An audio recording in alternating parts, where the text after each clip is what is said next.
JIT ने ये कहा कि केमिकल डालकर के आग लगाई गई। बकवास वो बकवास बकवास थी। इसलिए बकवास थी कि फिर अदालत में साबित क्यों नहीं हुआ। अदालत में केमिकल एक्सपर्ट पता है कौन? वो एसएचओ आया था कम बख्त। मालिकान कहते हैं कि भत्ते की पर्चियां आती थी, वो भत्ता देते थे किसको? और एमक्यूएम को। तो जब उन्होंने भत्ता देने से इनकार किया तो केमिकल डाला गया, आग लगाई गई, दरवाजे बंद किए गए। जो जुबैर जिसका नाम है ना, जिसको सजा मौत दी गई थी, वो आग लगने के बाद भी 2 साल तक उनका मेन मैनेजर एम्प्लॉय रहा है। न्यू कराची में वो उनकी कंपनी चला रहा था। बेगुनाहों की एक बहुत बड़ी तादाद भी है। यार आपने 10 बरस से उन पर मुकदमा बना के उनको दरवाजे कर दिया। छोटे छोटे गरीब घर के बच्चों का मुस्तकबिल आपने बर्बाद कर दिया। उनकी बच्चों की शादियाँ टूट गई, उनकी बहनों की शादियाँ हो गई। आजू बाजू लोगों ने मिलना छोड़ दिया उन लोगों से। एमक्यूएम को कौन संभाल रहा है आजकल? एमकेएम उसकी है जो उसका बानी है। बाकी मतलब है ठीक है, ऐसा भी चलता है कैसा भी चलता है। भाई। जब सैया कोतवाल होते हैं ना, तो फिर ये सब कुछ चल रहा होता है। आप क्या बोलेंगे किसी को? और डॉक्टर खालिद मकबूल सिद्दीकी? या आप नाम लेके तो मैं किसी की बात नहीं करता। वो जाने, उनका ज़मीर जाने। ताज़ा बयान आपके साथ में शेयर करती हूँ नसरीन जलील साहिबा का। उन्होंने ये कहा, दीवानों की तरह फॉलो करें बानी को। माजी में हमने ऐसा किया और आज उनको इस पर अफसोस है। कहते हैं ना कि बुढ़ापा बहुत सारी चीज़ें या तो सिखा देता है या सिखा दे जाता है इंसान। ये है तो अजीबोगरीब बात कैसे? कि हम 40 साल के बाद, 30 साल के बाद सारे मज़े उठाकर उसी वक्त छोड़ देना चाहिए था। उन्होंने कहा कि छुपते फिरना पड़ा। हाँ तो फिर अच्छा, उनके लिए परेशानी रही। अच्छा, और फिर वजीर भी बनते रहे। हाँ, फिर सेनेटर भी बनते रहे। बन जाए ना आप सेनेटर बन जाए ना। 50 करोड़ रुपए दे खर्च करें और बन जाए सेनेटर। ये 50 करोड़ में सेनेटर बन रहे हैं आजकल। ये तो बहुत कम बता रहा हूँ मैं आपको, जो रेट लगे हुए हैं मार्केट में।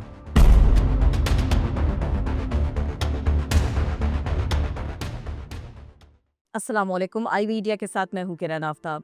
मौका ऐसा बना है कि बहुत कुछ आंखों में घूम गया। सानिया बल्दिया फैक्ट्री हुआ, कई साल गुजरे, तहकीकात होती रही, सवाल उठते रहे।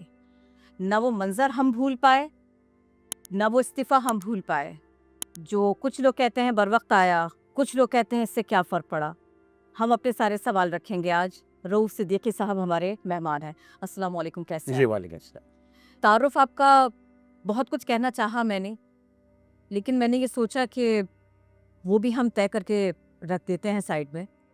हम तो मनाज़िर को याद कर रहे हैं। वो मेरे ख़्याल में कराची में जो कुछ हुआ उस रोज़, वो फैक्ट्री, वो सारे के सारे इफ़ेक्टीज़, मुतासरीन उसके।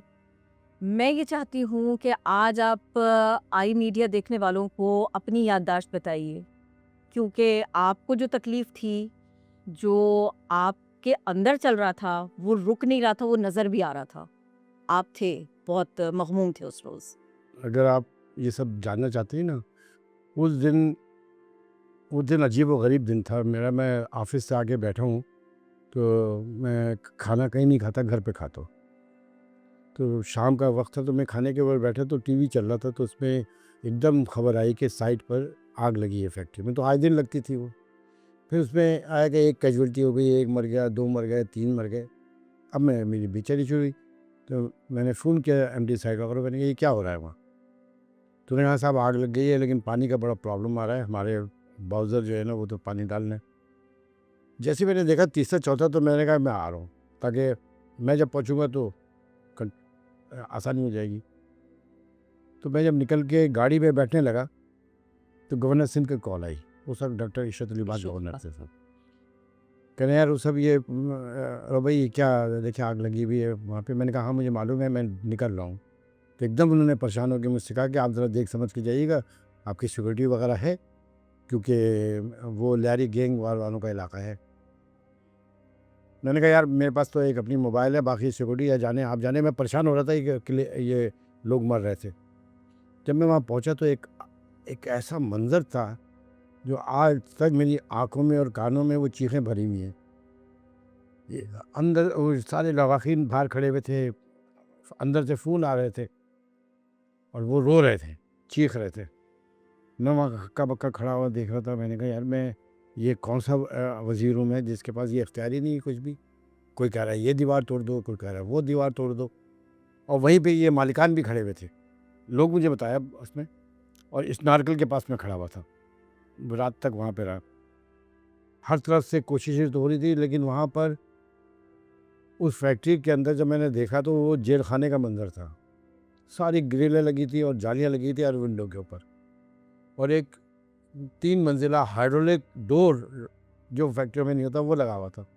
वो बुनियादी तौर पे जब आग लगी तो वो डोर डोर जो था वो लॉक हो गया, कोई लेकर निकल ही नहीं सका।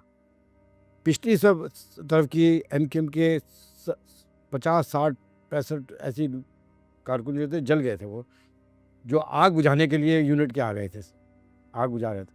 अगर वो दीवार नहीं तोड़ पाते तो ये 260 से ज़्यादा लोग नहीं, वहाँ तो 500-600 के करीब कैजुअल्टी हो जाती। वो मैं सब देख रहा था रात के 2:30-3 बजे जब वो आग वगैरह बुझी, तो मैं बहुत गुस्से में था। वहाँ एमडी और सेक्रेटरी इंडस्ट्री वगैरह खड़े थे।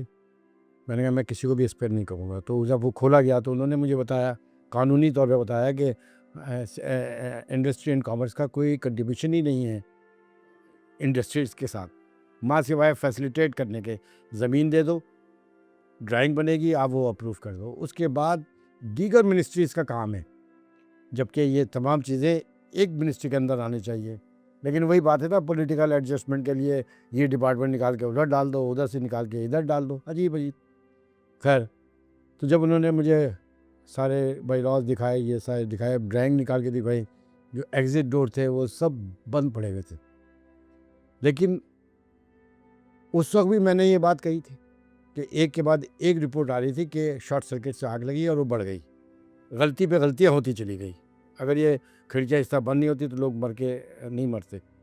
लेकिन फिर वो 5-6 बरस बाद फिर एक ऐसी ज़रूरत पेश आई सब लोगों को कि उन्होंने इसको पॉलिटिकल बुनियाद के ऊपर ये मुकदमे को तब्दील किया 2015 में मेरे ख़्याल में।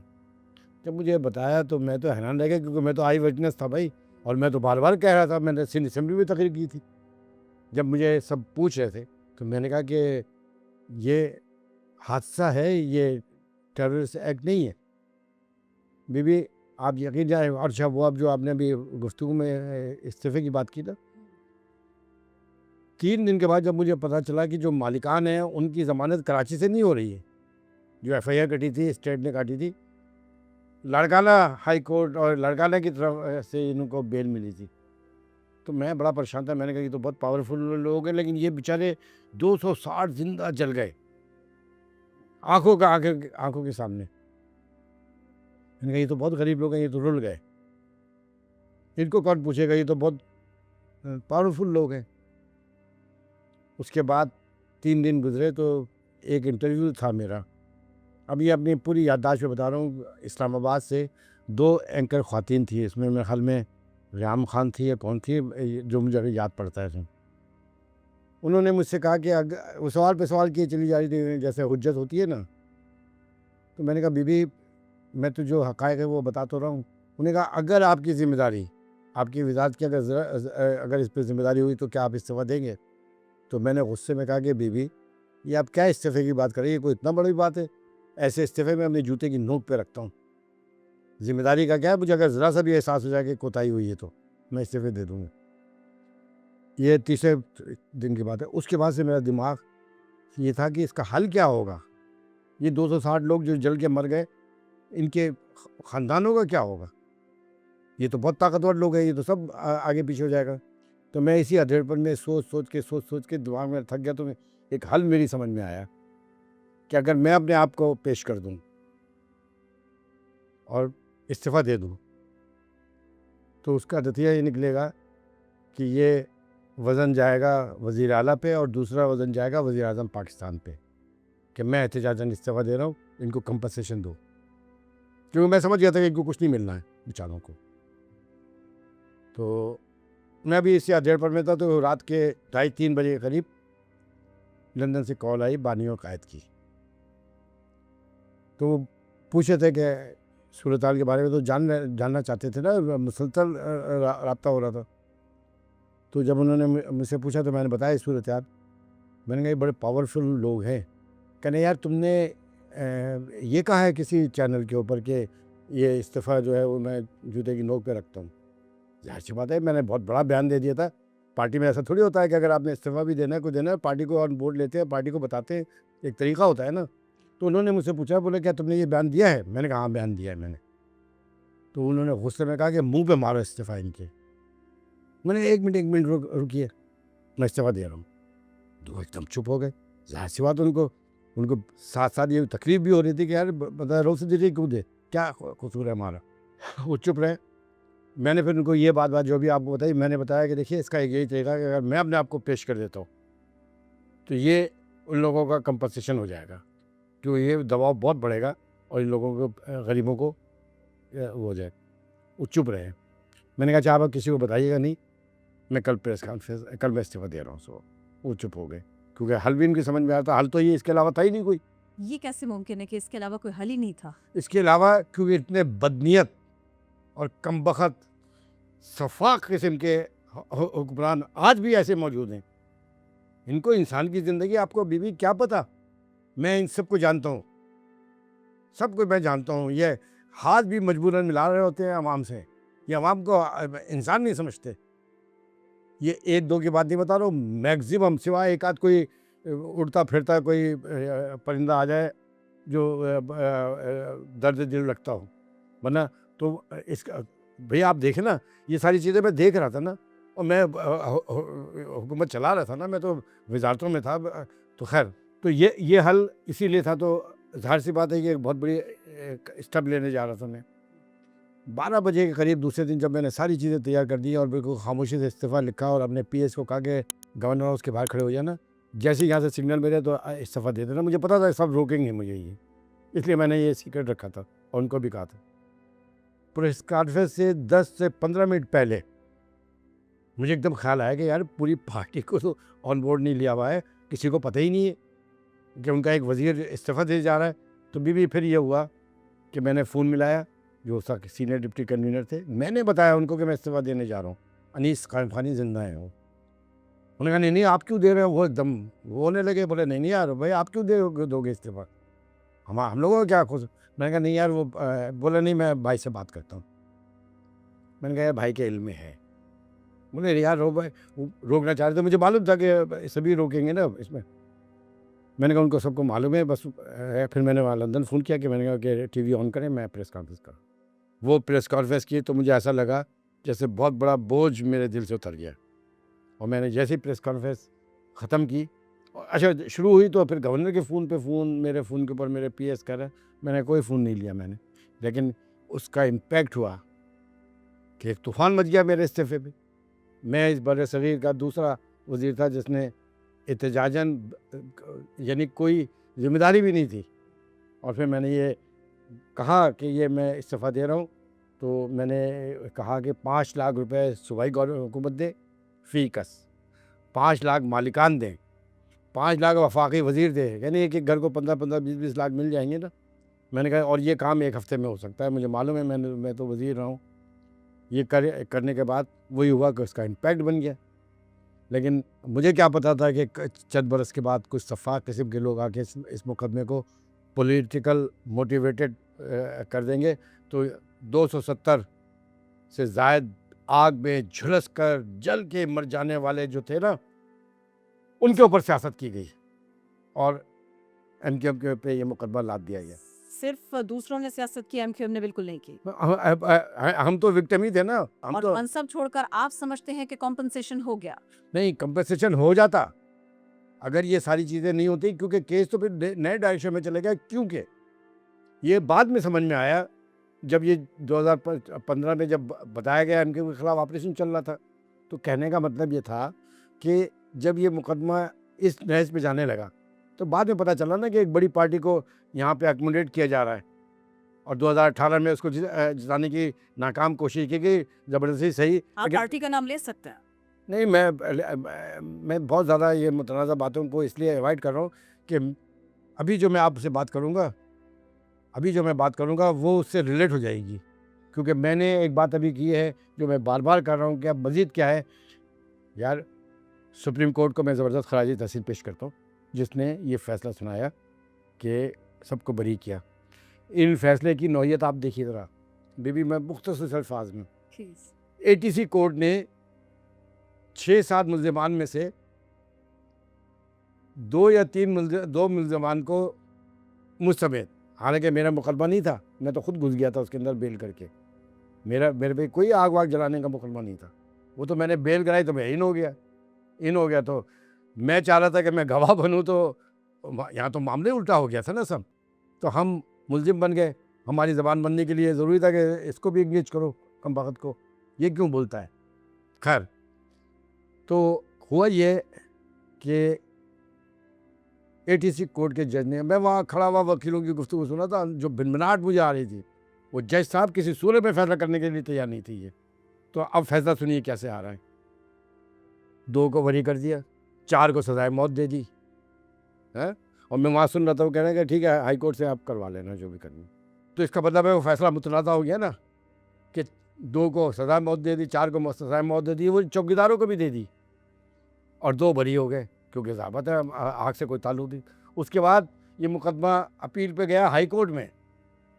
हाई कोर्ट के एक जस्टिस साहब जो थे, उन्होंने बड़ी प्यार और मोहब्बत के लहजे में कहा कि ये सूबाई वज़ीर जो है वो बरी हो गए, इनके खिलाफ अपील क्यों नहीं दायर की, अपील दायर करो। बरी कोर्ट में, अकेले में नहीं। आप नफरतों की इंतहा देखिए। किससे कहा ये? एक जस्टिस साहब थे हाई कोर्ट के। चलो भाई, वो मेरा नाम फिर डाल दिया। हम फिर हाई कोर्ट पहुंच गए कि चलें जी। जब उन्होंने केस पढ़ा तो अब ऐसे थोड़ी अंधी लगी हुई थी कि आप उठा के फैसला सुना देंगे, कोई हम राह चलते हुए थोड़ी थे। खैर, फिर क्या हुआ, अदालत ने फिर वो 2 चौकीदारों को बरी कर दिया। हाई कोर्ट ने फिर 2 को बरी कर दिया, 4 को बरी कर दिया, जिसमें 2 मजीद। अब रह गए 2।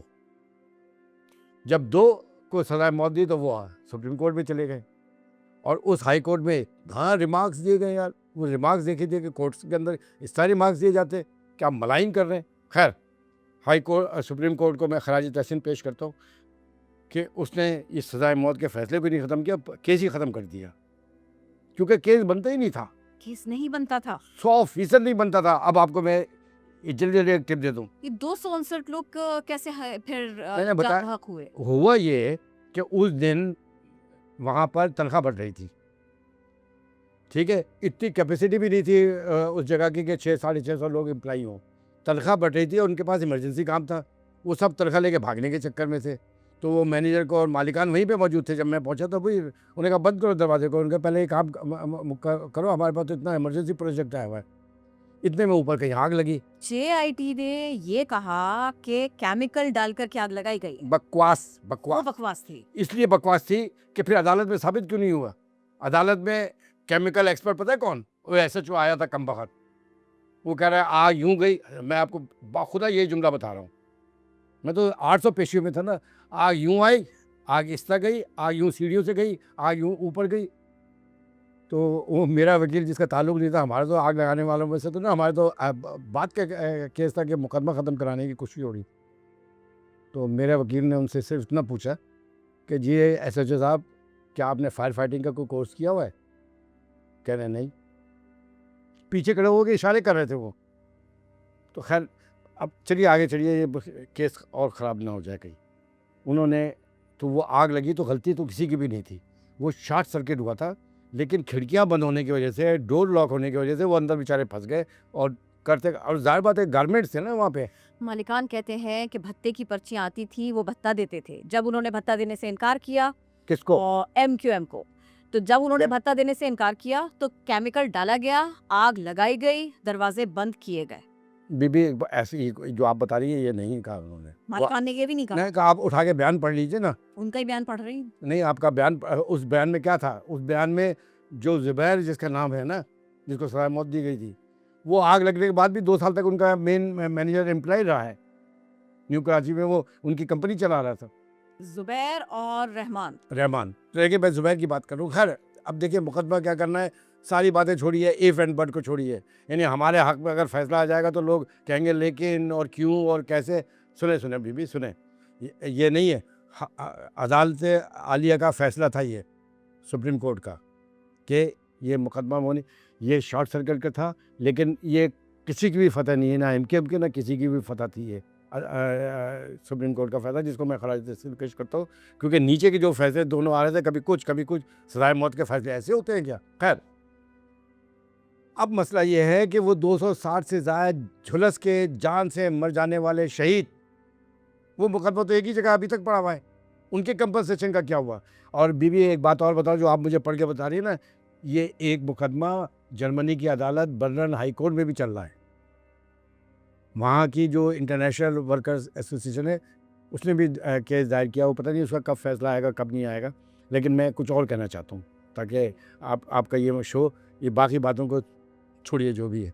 मैंने ये कहा कि ये 260 लोगों के लिए जो मालिकान हैं, तो बहुत पावरफुल लोग हैं ना। मैं उनसे एक दफ़ा मैं कहता हूँ, उनसे दरख्वास्त करता हूँ, अपील करता हूँ कि कब तक डर के भागते रहोगे अपने बच्चों के साथ, कभी यूरोप में, कभी इधर, कभी उधर। ये बोझ 250 से ज़्यादा अफराद का बोझ तुम्हें सुकून लेने नहीं देगा।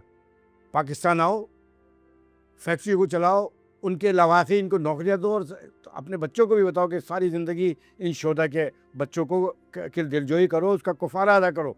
वरना देखिए, हम तो मुसलमान हैं ना, कब्र में भी सवाल होगा और आसमानों पे तो बहुत ज़्यादा सवाल होगा।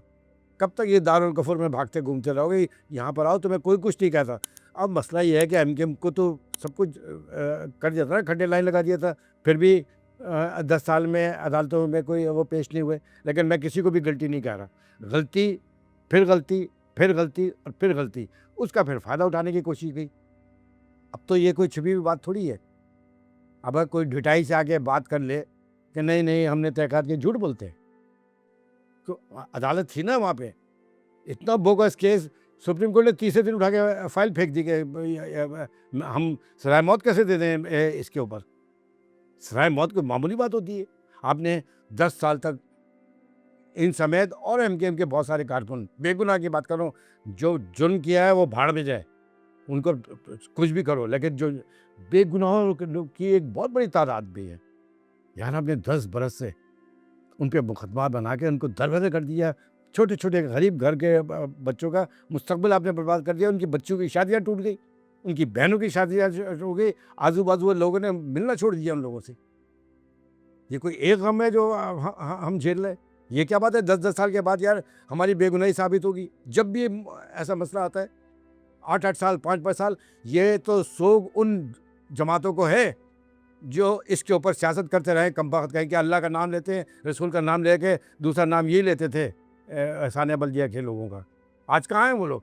जाएँ सुप्रीम कोर्ट से लड़ें फिर अब जाके, अगर इतने बड़े मर्द हक हैं और मर्द के बच्चे हैं तो। यानी हमको गालियाँ देने के लिए सब मुत्तफ़िक़। ये कब तक चलेगा? आपने 4 साढ़े 4 करोड़ लोगों को ट्रायल के ऊपर लाके डाल दिए, सिर्फ अपने छोटे से मफाद के लिए। ये मफाद तो वैसे ही पूरा हो जाता है यार। अभी भी तो डंडा डोली करके आप एमपी और एमएनए के वोट ले लेते हैं। उस वक्त भी पहले भी लेते रहे, ले लेते। इसके लिए ज़रूरी था कि इतना यानी 260 लोगों की शहादत कोई अहमियत नहीं थी, झुलस के मर गए पे। वो चीखें मेरे कानों में आज तक भरी हुई हैं। मैं तो अदालतों में देखता रहा, मैं सुनता रहा। जब सुप्रीम कोर्ट ने ये फैसला दिया तो अब तो मतलब है ये तो बोलना पड़ेगा ना। तो मैं मालिकान से कहता हूँ कि वो वापस आएँ और आने के बाद बात करें। आपको इस्टेब्लिशमेंट भी और हुकूमत भी एक्सेस देगी। आप बोले मेरी ये अनियत है, ये बोझ है मेरे ऊपर, और आके फैक्ट्री को चलाए, दूसरी फैक्ट्री ले। आप तो बहुत अच्छा, वो बहुत पैसे वाले लोग हैं, कोई मामूली भी नहीं है, कोई कंगले भी नहीं है। लेकिन उन्होंने अपने बयान में भी कहा था कि नहीं, रोसी से तो हमारी मुलाकात ही कभी नहीं हुई। उन्होंने तरदीद की थी कि मतलब मेरा कोई इंटरेक्शन था। उन्होंने कहा नहीं, हम तो टीवी पे देखते थे और अभी भी हम ऐसे ही देख रहे हैं। तो मतलब बत्ता कौन ले रहा था यार, और किसको दिया जा रहा था बत्ता? मसला ये है कि वो आग लग गई तो उनको भी गाइडेंस कैसे मिल रही थी ना, वो सब पार्ट एंड पार्शल हो गए। लेकिन मैं कह रहा हूँ कि वो आए और आकर सारी ज़िंदगी कुफ़ारा अदा करें उन मासूम गरीब लोगों को, कि घरों को, उनके बच्चों को संभालें। देखिए 15 साल हो गए ना उनको, ये कौन करेगा? आप बोलिए ना। आप जैसे लोग जो हर वक्त माइक के ऊपर बैठे होते हैं, आप अपील करें, आप बोलें, आके इनको कंपनसेट करो, बाहर बैठा दो पॉलिटिकल पार्टीज़ को। ये जो कॉस्मेटिक इज़्ज़तें हैं ना, ये आसमानों पे नहीं चलेंगी। वहाँ तो जेन्युइन नियत और जेन्युइन इज्जत जो अल्लाह ताला देता है वो चलेगी। ये बड़े अच्छे अल्फाज हैं आपके। कॉस्मेटिक इज्जत आसमानों पर नहीं चलेगी। हाँ, नहीं चलेगी। नहीं चलेगी। बड़े अच्छा जुमला है, बड़े अच्छे अल्फाज हैं। ये फरमाइएगा, जिस वक्त ये सब कुछ हुआ था, MQM एक ताकतवर जमात थी, बहुत पार्स थी, कराची में नाम चलता था, सिक्का चलता था। मैं कराची कह रही हूँ, इसको हैदराबाद और उससे भी आगे ले जाइए। और किंग मेकर्स तो हैं। अगर आप लोग नहीं हो तो हुकूमत नहीं बनेगी, वो पीपल्स पार्टी हो या फिर अब देख लीजिए PMLN हो।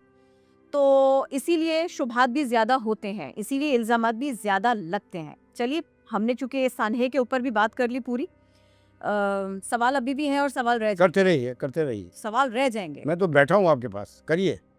मैं आपसे ये जानना चाहती हूँ, अब मौजूदा सेटअप के बारे में बात करना चाहती हूँ मैं आपसे।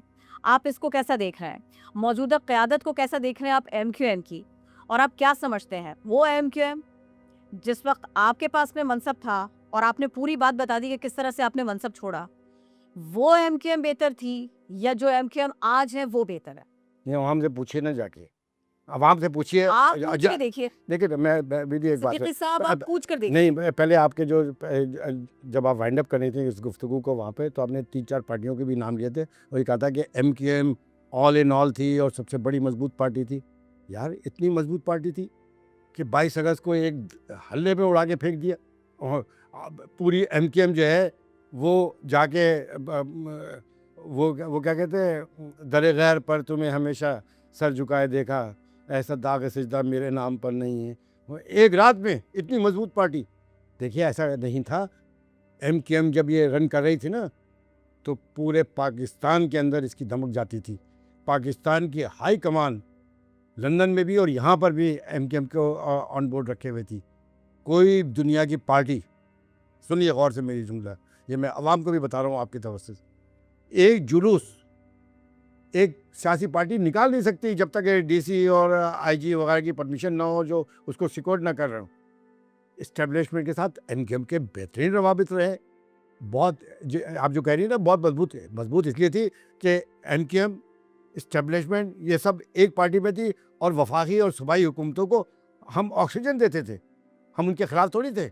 यही वजह है कि जो सवाल करते कि आपने कभी वायदा करते थे, फिर निकल जाते थे, फिर आ जाते थे, फिर आ जाते थे। आपकी तबाही की वजह ये है, बेवकूफ़ों को पता ही नहीं है कि ओ भाई, ये तो MQM की बेहतरीन स्ट्रेटजी थी कि इतनी गुंजाइश थी कि वो हुक्मरान जो जीत के आए हैं उनके साथ मुकाबलाबाजी करने के हमारी मुतालबात मंजूर होते थे, हम साथ होते थे। वो मुतालबात नहीं मानते थे और मुतालबात भी ज़ाती नौइयत के नहीं थे, अवामी नौइयत के। तो MQM जब जब पावर में आई है विद इस्टेब्लिशमेंट के हाई कमान ऑन बोर्ड होती थी, वो हमारी तारीफ़ें करते थे और वो हमें गाइड भी करते थे, हमारी मदद करते थे, वो हम भी करते थे। लेकिन मसला ये है कि जब ज़रूरियात किसी और जगह चली जाए तो ये थोड़ी है क्या, मतलब तासुब तो नहीं होना चाहिए ना, असबियत तो नहीं होनी चाहिए, इतने खुले दिल के साथ होना चाहिए। और MQM न कल इस्टेब्लिशमेंट के ख़िलाफ़ थी, ना MQM आज इस्टेब्लिशमेंट के ख़िलाफ़ है। ये इसलिए बोल रहा हूँ कि मैं वज़ीर दाखिला अभी भी रहा हूँ ना। मैंने तो इन इदारों के साथ काम किया और उन इदारों ने मेरे साथ काम किया है, उन इदारों ने MQM के साथ काम किया है। तो मतलब है, ओवर नाइट अगर आपकी पॉलिसी तब्दील हो जाए तो उसका मतलब थोड़ी होता है कि आप पॉलिटिकल पार्टी को बुलडोज कर दें, और मेरे ख्याल में वो सब रियलाइज़ करते हैं। आप ही की बात है, ओवरनाइट नहीं हो सकता, लेकिन हो गया तो फिर तो नहीं, शिकवा ओवरनाइट करना तो बनता ही नहीं है। नहीं, ओवरनाइट से और मुराद सिद्दीकी साहब, फिर तो शिकवा करना बनता ही नहीं है। नहीं। आज मैं आपकी दोस्त हूँ और कल मैं आपकी दोस्त नहीं। नहीं, वो एक अलग बात है, दोस्त हो जाना और दोस्त से हट जाना। दोस्त भी कमज़र्फ नहीं होना चाहिए ना यार, मतलब दोस्ती का भी एक मेयार ये मैं है। लफ्ज़ बदलती हूँ। आज आपके साथ में पसंदीदगी और कल आपके साथ में नहीं है, किसी और के लिए पसंदीदगी है, फिर तो शिकवा बनता ही नहीं है, क्योंकि नहीं, कभी नहीं, आप पसंदीदा थे, नहीं, बाप तो कोई और होगा। बात पसंद की बात नहीं है कि हमारी कोई हम कोई यूसुफ हसानी थोड़ी है कि हमारे हुस्न पे सब मर रहे हैं। वो भाई हमारी परफॉर्मेंस थी ना यार, हम बना रहे थे पाकिस्तान का सबसे बड़ा शहर कराची। जब जब इसने तरक्की की है वो MQM ने आके परफॉर्म किया है। और लॉ एंड ऑर्डर किसने खराब किया? वो भाई, मैं तो वज़ीर दाखिला रहा ना, मैं अब आपको गिराना शुरू आपसे बेहतर कौन बताएगा, बताइए। हाँ, जब लॉ एंड ऑर्डर का हमारे MQM के एक वज़ीर नाकाम हुआ, पार्टी ने फ़ौरन हटाया। दूसरा वज़ीर नाकाम हुआ, बड़े लोग थे वो, फिर उसके बाद मुझे ये पोर्टफोलियो दिया गया। अब ये मैं हवाओं में बात नहीं कर रहा हूँ, जाइए कंप्यूटर पे डालिए और CPLC और इसके बैंकिंग क्राइम ज़ीरो के ऊपर था। जब मैंने चार्ज संभाला था तो ये शहर आग का गोला बन जाता था। सोराब गोड के ऊपर सैकड़ों ट्रक खड़े होते थे और मगरिब के बाद मोबाइलें सिंध क्रॉस कराती थी, ठीक है। और उसके बाद ये हाईवे क्राइम ज़ीरो के ऊपर आया था, बैंकिंग क्राइम ज़ीरो के ऊपर आया था। रात दिन काम किया था। लॉ एंड ऑर्डर की तो ऐसी सूरत हाल थी कि कॉन्स्टेबल वगैरह, जनरल वगैरह जो थे वो अपनी ऑल्टो पे घूमते थे। शहर के अंदर आइए ना, शहर के अंदर आइए। शहर भर के अंदर क्या हो रहा था? वही आपको अभी भी बता रहा हूँ कि जो मोबाइल स्नैचिंग होती थी, जब मैंने छापा मारा था मार्केटों के अंदर कि जनाब ये छिन रहे तो कहीं बिक तो रहे होते थे ना, तो मैंने छापे मारे थे। मैं तो आपको सिर्फ बता रहा हूँ कि उसके बाद मैं क्या करूँ। अगर अफगानिस्तान का गार्बेज यहाँ आके गिरेगा, उस ज़माने में परवेज़ मुशर्रफ साहब कहते थे कि ये जंग पाकिस्तान की जंग है, और उसी का सूबे सिंध का वज़ीर दाखिला मैं मेरे ऑन रिकॉर्ड टीवी पे मैं बोलता था ये हमारी जंग नहीं है भाई, ये हम किसी का और का कचरा उठा रहे हैं। लेकिन जो हम परफॉर्म करते थे उसको अप्रिशिएट करते थे। ये जो था आज ये साफ़ करके बताया ना, कच्चे का इलाका 600 स्क्वायर किलोमीटर मेरे दौर में, उसके अंदर वो क्लियर हुआ था 600 स्क्वायर किलोमीटर। और मैं वहाँ जिन्ना इंटरनेशनल सफारी बनाना चाहता था, वो तो बदकिस्मती फिर हुकूमत ही ख़त्म हो गई। तो आप ये पूछिए उन इस्टेब्लिशमेंट से भी पूछिए, लॉ इन्फोर्समेंट एजेंसी से पूछिए। आज आपके चैनल पता है क्या बताते हैं, 50 अफराद परसों उन्होंने हथियार डाल दिए, पुलिस वाले जाकर उनको रिसीव कर रहे हैं। 1 महीने पहले कच्चे के इलाके के 100 डाकुओं ने हथियार डाल दिए, चलो भाई वो माफ़ हो गए। ओ भाई ये तो लश्करों को महफूज किया जा रहा है, इतनी सी बात नहीं समझ में आ रही है। ये किसके लोग थे जो वहाँ पे 600 स्क्वायर किलोमीटर के आप अंदर बताइए किसके लोग थे? और जिनके लोग थे वो अब छोड़िए, बस काफ़ी है इतना। जिनको मैं बता रहा हूँ वो समझ रहे होंगे। हाँ। वो मैंने खाली कराया था। मैंने सिर्फ बता दिया कि वज़ीर दाखिला मैं था, मैंने परमिशन दी थी।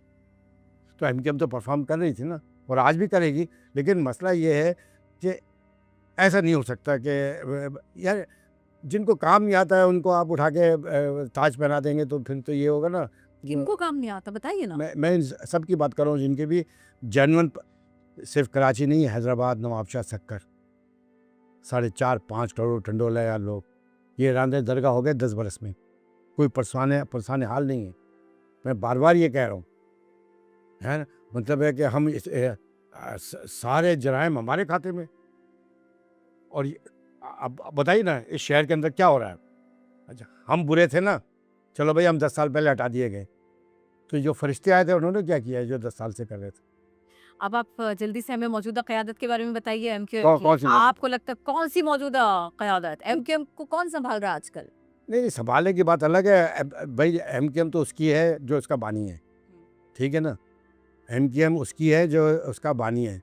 बाकी मतलब है ठीक है, ऐसा भी चलता है कैसा भी चलता है। भाई। जब सैया कोतवाल होते हैं ना, तो फिर ये सब कुछ चल रहा होता है। आप क्या बोलेंगे किसी को। और डॉक्टर खालिद मकबूल सिद्दीकी? या नाम लेके तो मैं किसी की बात नहीं करता, वो जाने, उनका ज़मीर जाने, ये बाकी जितने भी हैं वो जाने। आखिरत में तो जवाब देना होगा ना कि हम अगर नेता बने हुए घूम रहे हैं 4-4.5 करोड़ लोगों के, तो हमने उनके लिए क्या किया है। अगर उन्होंने अच्छा किया है तो ये सुरखरू हो जाएंगे, और अच्छा नहीं होगा तो अल्लाह ताला खुद इनसे पूछेगा। मैं तो उन गुनाहों में थोड़ी शरीक हो सकता। आपको लगता है आप जो है ना, मतलब आप एफर्ट्स तो कर सकती है ना, आप काम तो कर सकते हैं ना। मैं समझा ही सकता हूँ ना, अकल तो अल्लाह देगा। आप समझाते हैं बहुत आज भी? बहुत क्या समझाते हैं आप? खुदाए वादहू ला शरीक की कसम।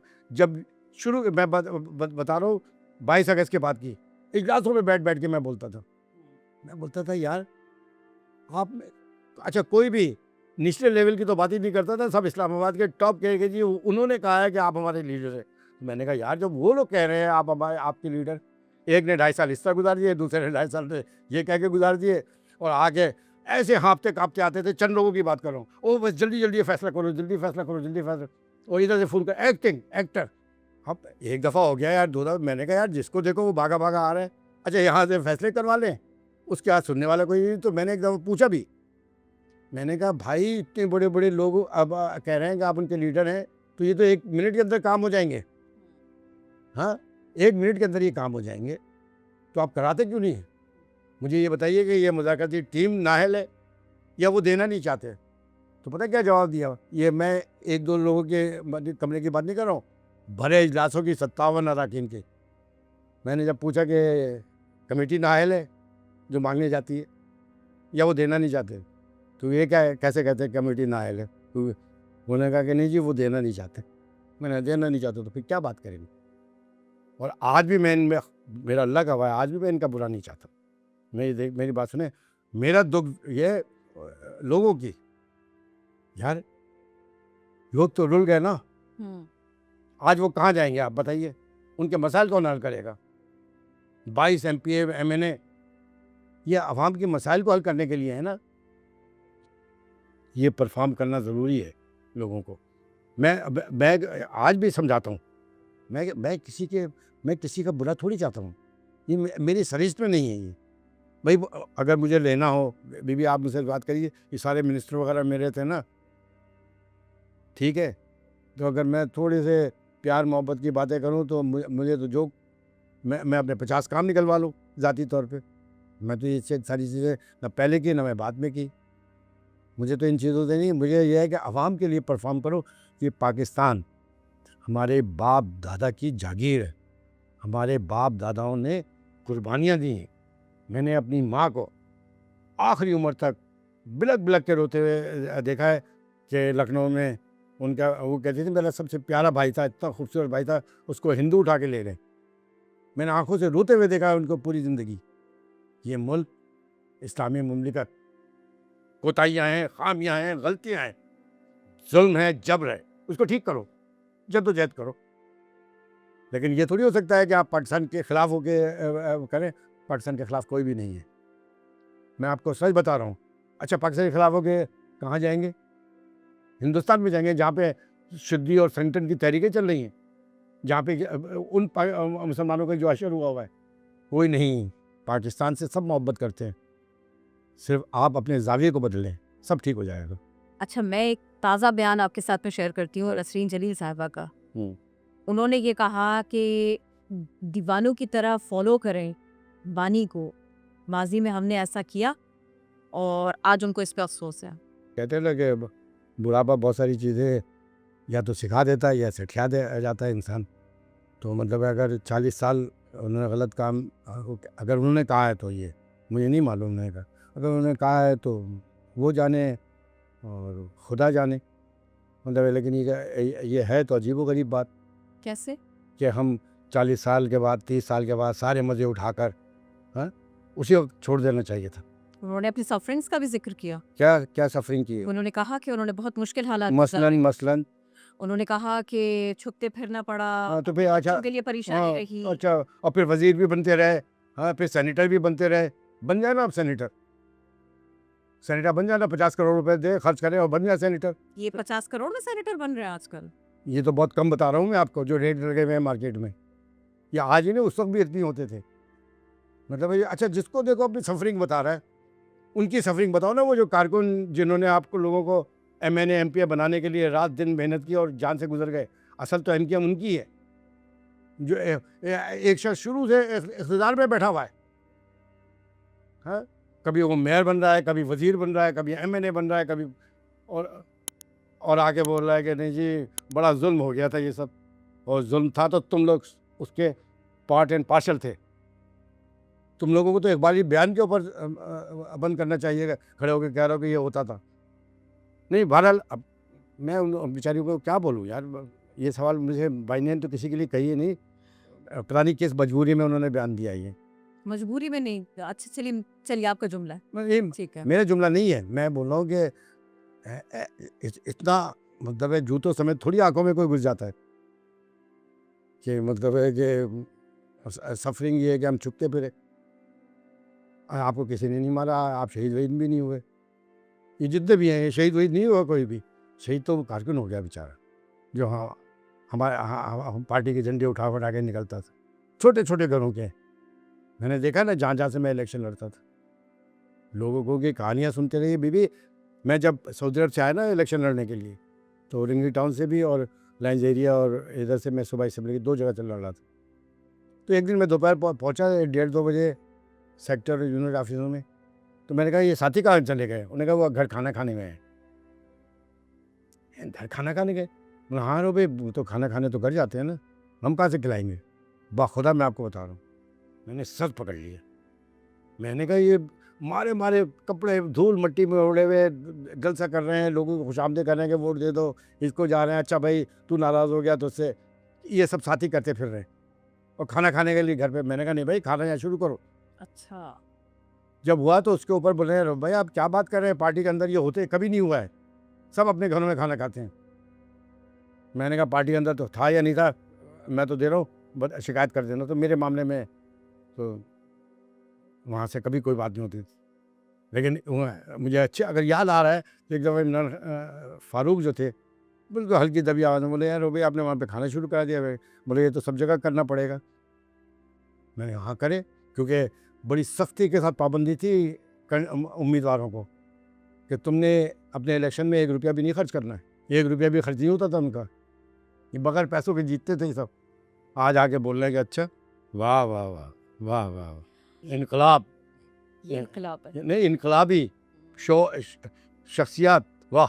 अच्छा ये बताइए, कराची की टूटी सड़कें हम सब भुगत रहे हैं, देख नहीं रहे, झेल रहे, भुगत रहे। और मेयर साहब ये कहते हैं कि जब हम काम करने खड़े हों तो MQM के कारकुन आते हैं, नालों में पत्थर डाल देते हैं, वो काम नहीं करने देते। हाँ ये तो सभी ऐसे बोलते थे। पहले पहले दूसरे जो मेयर थे वो भी ऐसे करते थे। मुझे कब आप लोगों ने देखा कि मैं अपने ये जो 4 साल से हमारी मेयरशिप थी, मैंने उनकी तारीफ़ करते हुए कभी सुना आपने मुझे? मैंने तो कभी तारीफ़ नहीं की। मैं तो इजलासों में बोलता था कि जब काम नहीं हो रहा है तो लोग गालियाँ देंगे ना। लेकिन जितने भी काम हुए, चाहे वो पहला मेयर आया चाहे दूसरा मेयर आया, वहाँ पर नाम यह है कि जी इन्होंने काम थोड़ी किया, पूरी पार्टी ने काम किया है। हम वजीर थे, हम काम करते थे, सिर्फ शहर को, कराची को नहीं, हैदराबाद, नवाबशाह, मीरपुर खास सक्कर, हम रात दिन लगे होते थे। और इसकी ड्राइविंग फोर्स पता है कौन थी? इसकी ड्राइविंग फोर्स थी बानी और कायद। हर 2 मिनट के बाद फ़ोन होता था, वरना पता है आपको मैं बताऊं, अगर ये सब चीज़ें नहीं होती तो एक 17 ग्रेड का 19 ग्रेड का अफसर उंगलियों पे नचाता है सबको। आज तो जिसको भी देखो सब। लेकिन सिस्टम को बनाने के लिए भी तो आप लोग कुछ बहुत नहीं कर पाए। क्या सिस्टम? क्या सिस्टम? देखिए आपने भी ये सवाल किया कि क्या सिस्टम, नहीं वही या आम आदमी भी यही पूछ रहा है क्या सिस्टम। बीबी मैं तो तंजीयत पूछ रहा हूँ क्या सिस्टम। वो और भी भाई तो यही पूछते हैं क्या सिस्टम। नहीं मसला ये है कि मैंने बताया ना कि हम बहुत ही ख़राब लोग थे इस पाकिस्तान के। ये जो मलाइक इससे पहले आए थे, ये जो मलाइक जो आके आप ज़रा इन मजहबी जमातों के उनको देखे, मेयरशिप का जो इलेक्शन लड़ रहे थे, हमारे बाप दादा भी इतना पैसा नहीं खर्च कर सकते थे मेयरशिप के लिए जितने बैनर उनके लगे हैं। हम तो चुन चुन के बैनर लगाते थे कहाँ। लेकिन मसला यह था कि इन लोगों ने कौन से काम किए, काम जितने हुए हमारे दौर में हो गए। और मतलब है आप 15 साल के बाद अगर 4 सड़कें बन जाएं तो आप बोलें ये बहुत बड़ा काम था। लेकिन उन लोगों के मसाइल कौन सुनेगा जो डेली बेसिस के ऊपर हर घर के अंदर ये हुए हुए हैं। आपको पता है लोड शेडिंग, 18 घंटे की, 12 घंटे की लोड शेडिंग। किसी के बाप में हिम्मत है कि जाके खड़े होके मुजाहरा भी कर सके? अंदरूनी सिंध चले जाइए शहरों में, 18 घंटे की लोड शेडिंग। कोई पूछने आ रहा है? महंगाई की हालत आप देखिए। चलिए जो इंटरनेशनल प्राइस की जो अप एंड डाउन होते हैं वो तो समझ में भी आता है यार। ये छोटी छोटी सब्जियां, दालें, ये 8-10 आइटम तो ऐसे हैं ना जिसे सस्ता किया जा सकता था, और जो सस्ते हैं। लेकिन अब ये कितनी बातें करेंगे आप, क्या पूरे पाकिस्तान का जो है वो एक मेरे ही ज़िम्मे क्यों है कार एहतजाज? बोलना सब जानते हैं, बोलता कोई नहीं। यहाँ पे खूबसूरत सा मिसरा और अच्छे से शेर ले आते हैं तो फिर उसके आगे कोई क्या कहे। नहीं आप तो देखे ना, मैं तो कई घंटे बात कर सकता हूँ। लोगों की आरजुएं छीनी हैं, लोगों के जज्बात से खेला गया है, लोगों के इन 4-4.5 करोड़ लोग ये किससे बात करेंगे? अभी आपने 2 मेयर्स की बात की ना। कौन 2 मेयर? MQM के 2 मेयर, तो तीसरे मेयर की मैंने बात ही नहीं की। तीसरे मेयर की आपने बात ही तो मैंने अभी कह दिया ना, तो जो सच है वो मैं कहूँगा ना यार। मेरी बात सुने, देखिए जो सच है वही मैं कहूँगा, और खुदा की कसम अगर कहीं मेरा कसूर है तो मैं अपने लिए भी कहूँगा। कहना मैं तो वो नहीं हूँ ना जो मैं कह रहा हूँ अपने आप को। मैं तो वो हूँ जो लोग कह रहे हैं। मैं भी लोगों के कहने की बात पूछना चाहती हूँ आपसे। नहीं आपको तो पता है नहीं, उन लोगों से नहीं, बोलिए, उन लोगों से आम बोलिए, बच्चा उनसे बोलिए जब तुम्हारी पार्टी मौजूद थी यहाँ पे, जब तुम्हारी पार्टी मौजूद थी तो बड़े नखरे थे तुम्हारे, तुम्हारे सवालात ही नहीं खत्म होते थे। करो ना आप सवाल इन लोगों से जाके। वो आंखों में सुइयां लगा रहे हैं, आंखों में मेकअप लगा रहे हैं, उनकी सोशल मीडिया में एक से एक बढ़ के कहानियाँ आ रही हैं, कोई सवाल भी नहीं कर रहा होता उनसे। उनको पता है सवाल करेंगे जूते मारेंगे। एमकेएम के जो एमपी एमएनए होते थे वो रोज़ाना बैठते थे, आपको पता है जो शेड्यूल होता था। और मजाल है कि एक दिन उनकी गैरहाजिरी हो जाए अपने खुली कचहरी में, एक लम्हे में इस्तीफा देके बाहर खड़ा कर देते थे। नहीं, आजकल तो जो एमकेएम के लोग हैं वो कहते हैं हम भी बैठते हैं, हमें पब्लिक अपीयरेंस भी करनी है, हमें लोगों के मसाइल भी तो सुनने बहुत हैं। बहुत अच्छी बात है। मैं ज़बरदस्त खराज और बाजियाँ भी अच्छी खासी मुतहर्रिक हैं, नहीं वो भी कहती हैं हम भी काम करती हैं। ज़बरदस्त मैं मुबारकबाद देता हूँ। ऐसा नहीं है क्या? नहीं मैं, अरे भाई मैं मुबारकबाद दे रहा हूँ ना, खराज तहसीन पेश तो कर रहा हूँ। जो अच्छा। कर रहा है उसको जो कर रहा है उसको मैं खराज तहसीन पेश करता हूँ और बताता हूँ शाबाश ये करो, क्योंकि अगर आपने ये झंडा उठाया है कि हम लोगों के मसीहा हैं, तो फिर आपको बाहर निकल के काम करना होगा। जो काम कर रहे हैं उनको मैं सलूट करता हूँ, ज़बरदस्त खराज तहसीन पेश करता हूँ। मैं अपने सवाल पर वापस आके आ जाइए। ये बताइए कि आप तो एमकेएम के मेयर्स की बात कर रहे हैं ना, जेनजी का जो एक पूरा बच्चों का एक टोला है जो घूम रहा है, जो हमारे जेनजी हैं, उन्हें कुछ नहीं पता। उन्हें उनके यहाँ आपकी रीच है कि नहीं? एमक्यूएम को आज की जनरेशन जानती है या नहीं? और उनको रीच करने के लिए आप लोग क्या कर रहे हैं? एमक्यूएम क्या कर रही है? हाँ, वाह, ये इंटेलेक्चुअल सवाल मैंने बहुत सारे उन कागज़ी लोगों को है जो चाय के कप के ऊपर क्लबों में बैठते हैं और वहाँ बैठ के दानशूरी नहीं, मैं आपकी बात तंज आप पे नहीं कर रहा हूँ, ये सवाल वहाँ से आता है। मैंने सुने हैं ना ये सवाल। मसला ये है, फिर खौफ किस बात का है? अगर ये जनरेशन नहीं जानती है तो जनरेशन क्यों नहीं आती है वहाँ पे? एक ऐलान करे ना, 5 लाख आदमी जमा हो जाए। चले मैं ऐलान करता हूँ, सुने सुने सुने चलिए सुनिए ना, आपके सवाल का जवाब जनरेशन नहीं जानती है।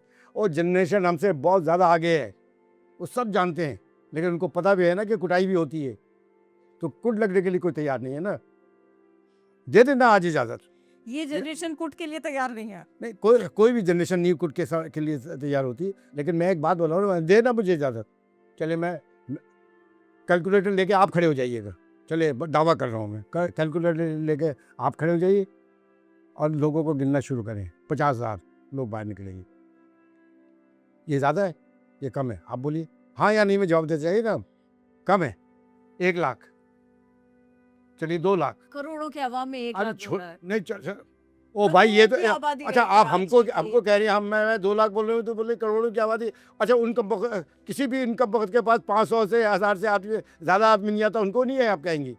उन्हें भी कह जमात साहब ये कितना बड़ा जलसा कर सकती हैं यहाँ पे? जलसा बड़ा होता है, धरना भी बड़ा होता है उनका। वो सब एक मसलक के लोग हैं, वो मसलक की बुनियाद पे। हमको मालूम है ना यार, ये सारे बाजू हमारे आजमाए हुए हैं। लेकिन मैं तो ये कह रहा हूँ ना, करो ना, चलें करें, आइए कैलकुलेटर लेके खड़े हो। अगर मैं तो मिनिमम करके बात कर रहा हूँ कि लाख 2 लाख, और अगर इससे एक बंदा भी कम हो तो मैं अपने घर जाऊँगा, आप अपने इस ब्रॉडकास्ट में आके बैठ के शुरू हो जाइएगा, बुरा भला कहते रहिएगा मुझे। देखिए इस तरह नहीं होता जिस तरह आप बात कर रही हैं। जनरेशन को आप क्या समझती हैं? ये आज के नौजवान को आप क्या समझती हैं? हम सुने गौर से, पाकिस्तान की सबसे ज़्यादा पढ़ी लिखी आबादी, समझदार, कराची, हैदराबाद, नवाबशाह, सक्खर के, ये पान के ठेले पर पान की दुकान पे खड़े होके पान लेते हुए ना अक़वाम मुत्तहिदा की बात करते हैं, सब्जी के ठेले पे खड़े होके। पान ये रह गया, नहीं सॉरी, मैं- पान नहीं है, मेलपुरी है, गुटखा है, जो भी है, उनकी बहुत गंदी चीज नहीं है। मैं तो उनकी शऊर की बात कर रहा हूँ कि उनकी शऊर की बात यह है कि उनको सब पता है। बाखुदा मैं तो हैरान रह जाता हूँ, इतने से बच्चे खड़े होकर सवाल कर जाते हैं ना, तो मैं उनकी शक्ल ही देख रहा होता हूँ। सियासत के ऊपर मैं बात कर रहा हूँ, वो आगे हमें बता रहे होते हैं, मजाक उड़ा रहे होते हैं। अगर कोई बेइज्जती पे आ जाए तो फिर क्या बात है, ना माने ना माने। अच्छा ओ भाई, कोई नहीं मानता तो जाए 2 रोटी और खाए, मुझे क्या फ़र्क पड़ता है? मैं किसी को खुशामद कर रहा हूँ क्या? मैं खुशामद, लेकिन जो सच होगा मैं उसके साथ खड़ा हूँ, खड़ा रहूँगा। ये पाकिस्तान मेरे बाप की जागीर है, मेरी माँ की जागीर है, मेरे आबा व अजदाद की जागीर है। इसको कोई नुकसान पहुंचाए, वो कितना बड़ा तवंगर हो, चाहे वो सिंध के अंदर हो, पंजाब के अंदर हो, केपी के अंदर हो, बलूचिस्तान में हो, गिलगित बल्तिस्तान में, जो पाकिस्तान के लिए, जो जनरली पाकिस्तान के लिए। अच्छा, मोहब्बत वतन की बात आप करती है ना कि वो कितना बड़ा मोहब्बत, ओ भाई ये सब जागीरदार और वडेरे बैठे, इनकी उब्बलवर्दी तो इसी जागीरों के साथ तो लगी हुई है। इनको 2 जूते पड़ेंगे, इनकी सारी ये एक लम्हे के अंदर सौदा करके आ जाएंगी, करके आते रहे हैं ना ये सब। हैंडकर ने वाशिंगटन डीसी में और वहाँ जाके पाकिस्तान को बदनाम नहीं किया, लेकिन इन सब ने किया है मुजाहरे कर करके। खैर बात छोड़िए, बहुत लंबी बात है, मैं तो कुछ और बात करने आया था, आपने बात को देखें। मैं चाहती ये थी कि अब चूंकि किताब भी बयाज है हमारे सामने, तो कुछ ताज़ा कलाम या वैसा कलाम जो आपके दिल के करीब हो। देखिए, इस सब बातों के बाद तो फिर कोई बनता जो भी नहीं है। इतनी इंसानियत का कुछ तो पता दीजिए हमें, इंसानियत का कुछ तो पता दीजिए हमें, हमने सितम सहे हैं, दुआ दीजिए दुआ हमें। दीजिए हमें। और तारीख़ की जबी पे हैं सच्चाइयाँ रकम, तारीख़ की जबी पे हैं सच्चाइयाँ रकम, मज़लूमियत की कोई जज़ा दीजिए हमें। और ज़ुल्म सितम थे जितने, ज़ुल्म सितम थे जितने रवा झूठ के तो फैल, ज़ुल्म सितम थे जितने रवा झूठ के तो फैल, आज उसकी मसलहत भी बता दीजिए। बता दीजिए हमें। और राह वफ़ा में जितने शहीदान हक़ हुए, राह वफ़ा में जितने शहीदान हक़ हुए, उनके लहू का खून बहा दीजिए हमें। और ये फ़ैसला हुआ है, ये फ़ैसला हुआ है कि मुजरिम नहीं थे हम, ये फ़ैसला हुआ है कि मुजरिम नहीं थे हम, अब बेगुनाहियों का सिला दीजिए हमें। रहम व करम नहीं, हमें इंसाफ चाहिए, रहम व करम नहीं, हमें इंसाफ चाहिए, कुछ और फ़ैसले भी सुना दीजिए हम। बेहद शुक्रिया, आपने वक्त निकाला, आप आए